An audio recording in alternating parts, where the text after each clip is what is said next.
Well, here we are for our second lesson, and I'm going to tell you something. This has been quite an ordeal for a technologically challenged person who doesn't have his teacher here in the room with him. I'm trying to talk to her over the phone and figure out what I'm going to do here, how to get this thing to work. Well, we finally got it. So anyway, here we go. We are again in Genesis chapter 1, verses 1 through 13, and we're going to look at those verses today. And by the way, let me see here real quick.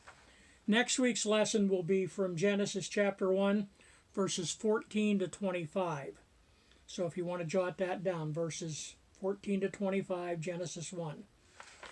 Today we're going to look at the first 3 days of creation, all right?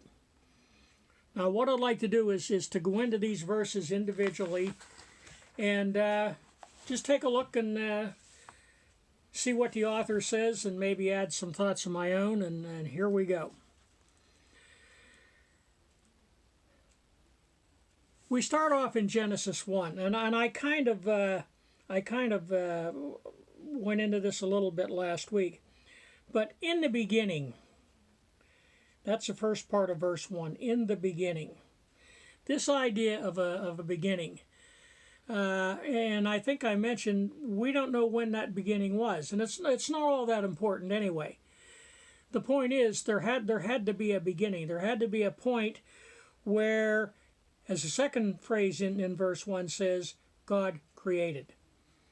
So we're at that point, and I can't even say a point in time because I'm not sure that we even had time at this point in history. But in the beginning, okay, the beginning implies that something is going to follow. So we have a first step in performing something, and God is going to cause some things to come into being and to accomplish what he wants to. So in the beginning, and by the way, there is only one beginning here. There's not multiple beginnings. There's one. And by the way, too, and I found this an interesting point. This is what the author says, too. The concept of the beginning is not limited to a singular point of time, but rather includes the span of events that are described up through Genesis chapter 2, verse 4.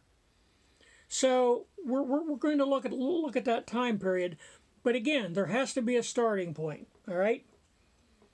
The second part of verse 1 says, "In the beginning, God created."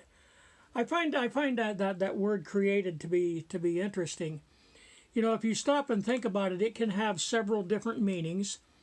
I can create, if I'm an accomplished potter, I can create a vase or a bowl out of clay. I can create that out of a raw material, if you will.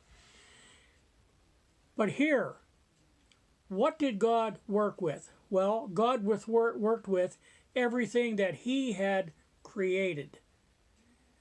So, when it says God created, he not only created the earth and everything that we're going to talk about, but he created the matter, the materials, the energy, everything, if you will, that he used to put it all together.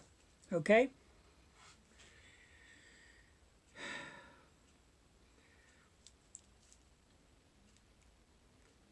What did he create? Well, the last part of verse 1 says he created the heavens and the earth. The author says this expression is roughly equivalent to what we call the universe. In other words, he started with nothing, or some people believe like a Big Bang theory, there was something there, and he caused it to be formed into what he wanted. I personally believe that he created everything from nothing, right from the very beginning. That's how I see it. This is something else that the author says, and I found this interesting. Genesis 1:1 is expressing quite clearly that all we call matter today is not co-eternal with God. Rather, God brought it into existence. That's why I say There wasn't something there that he used. He created, and then the matter itself, and then went on from there.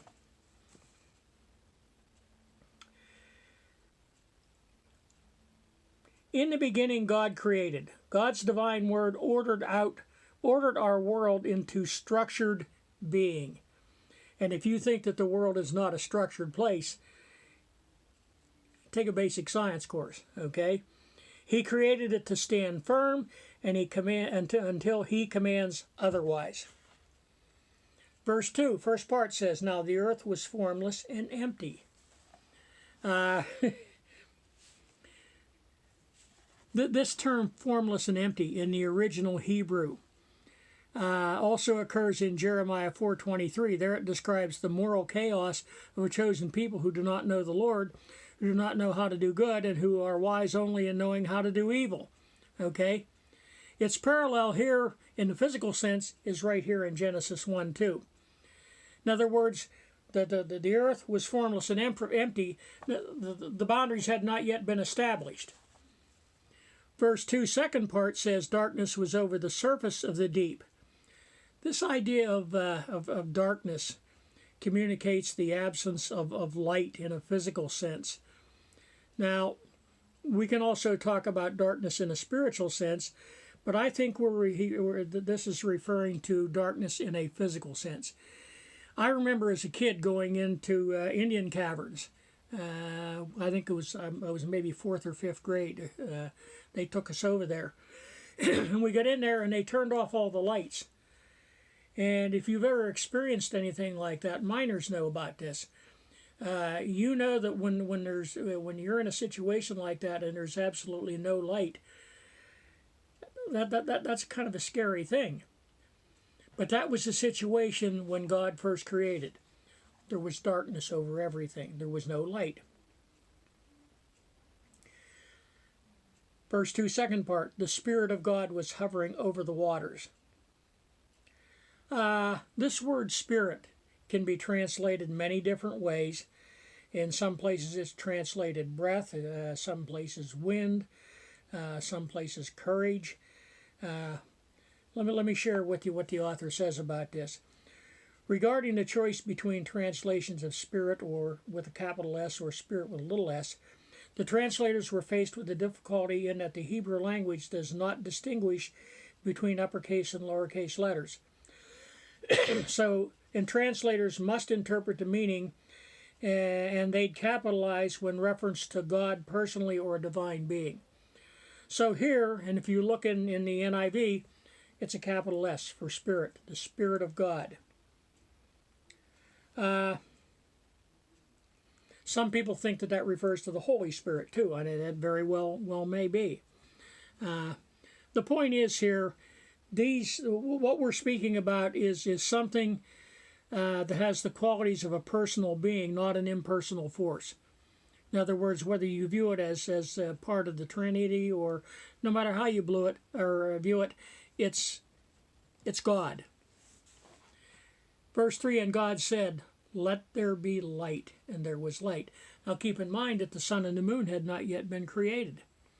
So the phrase "and God said," by the way, occurs many times here. "Let there be" is a command for something to take place. Presumably, and I found this interesting. In fact, when I read this, I said, well, when that command was given, who heard it? And the author says, "The hearing of this command is by the inhabitants of heaven, where God himself is." And by the way, light, we understand now, light is in direct contrast to darkness. It's the opposite, if you will. Verse 4, "God saw that the light was good, and he separated the light from the darkness." The word "good" describes the value of light, if you will. Now let me share something else with you here that the author says. Acts of creation to teach a spiritual lesson, sometimes in addition to the material events of creation. If that's the case, then the lesson is that there is a difference between good and evil, darkness and light, just as clearly as there is a difference between physical light and darkness. Fully sinful humans will later blur these distinctions.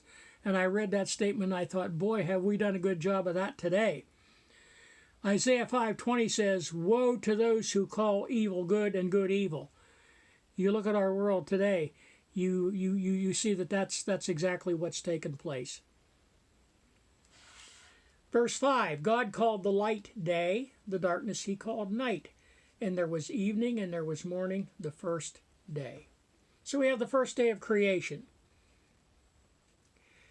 By the way, this idea of naming things when they come into existence, in other words, light and dark didn't have names until they came into existence.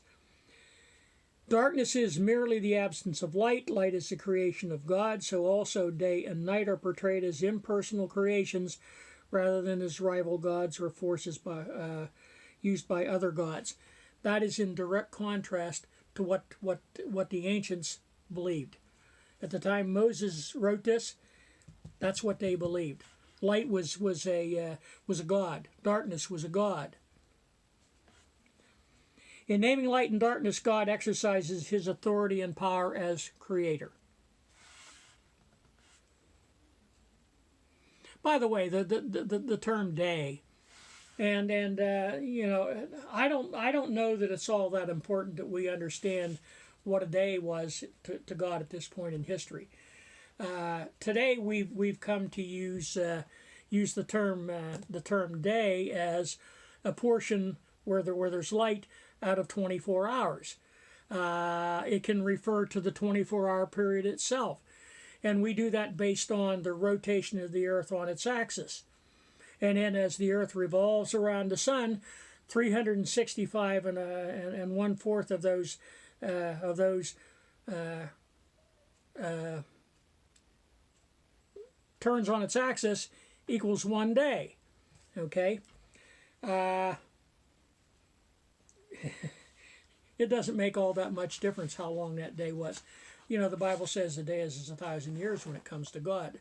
It very well may be. Well, you know, we don't, how long was that day? We don't know, and I don't know that it's all that important. The main emphasis here is on the who of creation, namely God. Of least importance to all of this is when.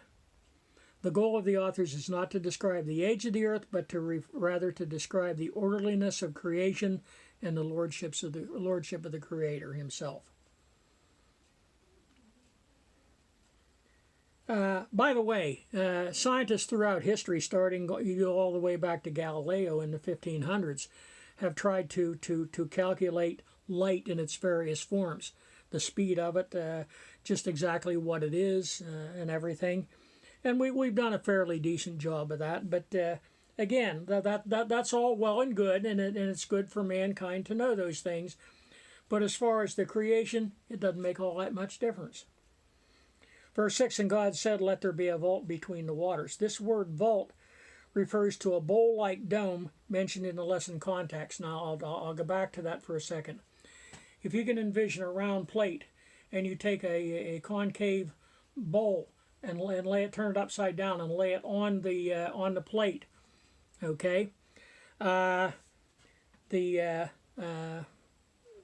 vault is what it's talking about. There's a separation between what's underneath and what's above the bowl. The second part of verse 6 and verse 7. Okay, let there be a vault between the waters to separate water from water. So God made the vault and separated the water under the vault from the water above it, and it was so. The first thing that comes to mind is something I used to teach to my kids when we did the earth science portion of geography. It's called the hydrologic cycle. You have water on the surface of the earth. That water evaporates, condenses, and forms clouds, and in turn forms rain, and it falls back to the earth and goes into the oceans and rivers and streams. Some of that water sinks into the earth, and eventually ends up underneath the earth or in the oceans or wherever. But it's a constant cycle. So what it's saying here is God made the vault and separated the water under the vault from the water above it. The author says this: the water under the vault, let me see. The vault's function as a boundary is to separate the water under the vault from the water above it. Those waters under the vault are all the bodies of water on earth and below the earth. In other words, on the surface and underneath the ground, what we call groundwater. The water above the vault refers to the clouds and the precipitation that falls from them. God called the vault sky, and there was evening and there was morning the second day. This word translated sky is used for the air where the birds fly, the atmosphere, if you will, the location of the sun, moon, and stars, the abode of God and other heavenly beings. Okay, so that's what the word sky refers to, what we see when we look upward, whether it be day or night. And God said in verse 9, "Let the water under the sky be gathered to one place, and let dry ground appear," and it was so. So, up until this point, the earth was just covered with water. There was no dry land. Okay? The gathering of the water to one place refers to the seas on the surface of the earth. The result is that landforms come about. God does this. It simply happens at His command. Now, I've always, having taught a little bit of earth science over the years, there is science behind what happens on the surface of the earth. The building up of the earth, the wearing away of the earth. My thought has always been, and I taught this to the kids too, that there has to be a force bigger than us that causes all of that to happen. This building up, if you will, when plates move and volcanoes erupt and so forth, and the erosion that occurs as it wears away. Those are forces created by God Himself. Okay? So at this point, we come to verse 10. God called the dry ground land, and the gathered waters He called seas, and God saw that it was good. So you have the dry land, anything that's above the surface of the seas, and then you have the seas themselves.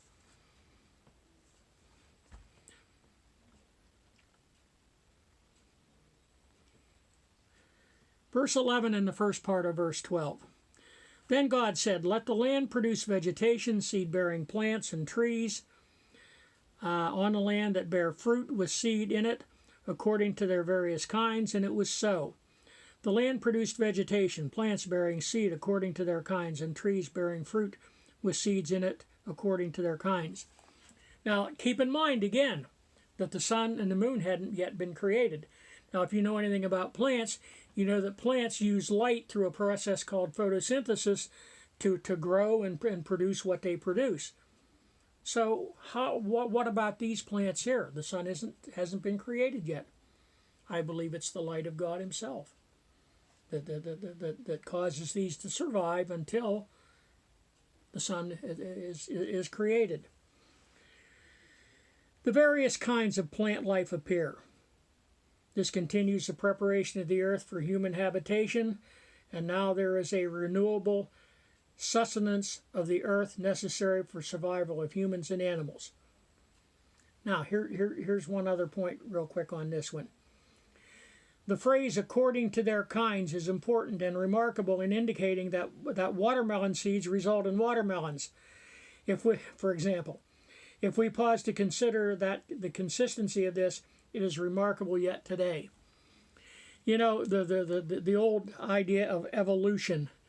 Do things evolve? Yes. Evolution refers to change. So do things evolve? Yes. But does one species evolve into another species? Absolutely not. You plant a watermelon seed, you get a watermelon. You don't get a cantaloupe. You don't get a beet or a carrot. You get a watermelon. Okay? Now, you know that man has manipulated those seeds to cause them to evolve and change so that we get bigger and better watermelons or bigger and better carrots or whatever we plant. Verse 12, second part, in verse 13. And God saw that it was good, and there was evening, and there was morning, the third day. By the way, and God saw that it was good. You'll find that phrase repeated throughout the creation story, because God was pleased with what he created. I stop and think a little bit about today, for example. Would God be pleased with what he's created? I think he is. But is he pleased with how we've dealt with it and altered it and changed it and used it and abused it? I don't think he's happy about that. But here, God saw that it was good when he first created it. And by the way, I think if you look back, you look forward down through the book of Revelation, you'll find that eventually it's going to get back to that in God's time. Okay, so to conclude this, let me make a couple of points. Two viewpoints regarding the ultimate source of all things. Eternally existing matter, okay, the substance of which all things consist. And by the way, those are all impersonal things.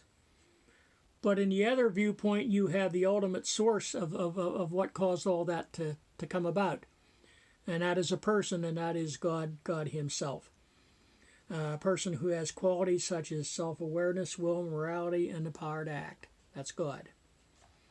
He took what was there, nothing, and he created the materials needed to make what we know as the earth and the universe today, and he spoke it into existence. Here, another point, I think this is interesting. In the universe, an impersonal God, there can be no absolute standard of right and wrong. Humans have no eternal destiny, and they do not suffer eternal consequences for behavior. That's one thing that distinguishes the Genesis account of creation from all the other myths and so forth, the myths and legends. Okay, here you have a personal creator, and that personal creator is able to because he is a creator, he is powerful enough to do it. He can dictate what is right and wrong, the absolute standards of right and wrong.